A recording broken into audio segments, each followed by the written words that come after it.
আসসালামু আলাইকুম। গত ১০-১৫ দিন আমরা ভিডিও আপলোড করিনি। তার কারণ কোনো কিছুই না, শুধুমাত্র অলসতা।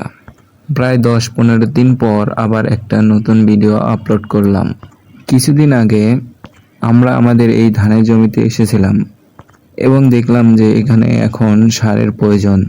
তাই ২-১ দিন পর আমরা বাজার থেকে এই জমির জন্য যতটুকু প্রয়োজন ততটুকু সার নিয়ে আসলাম এবং এই জমিতে সার দিয়ে দিলাম। তারপর বিকালের দিকে বাজারে গিয়ে সার কিনে নিয়ে আসলাম। মানে জমি অল্প কিন্তু সার দেওয়ার মানুষ অনেক। ৩ জন মিলে ছোট্ট একটা জমিতে সার দিতে গিয়েছি।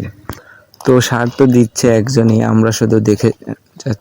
আমরা শুধু দাঁড়িয়ে দাঁড়িয়ে দেখছি। তারপর সার দেওয়া শেষ করে সবাই একটু জমির মধ্যে ঘোরাঘুরি করলাম। সবাই আমাদের জন্য দোয়া করবেন। আসসালামু আলাইকুম ওয়া রাহমাতুল্লাহ।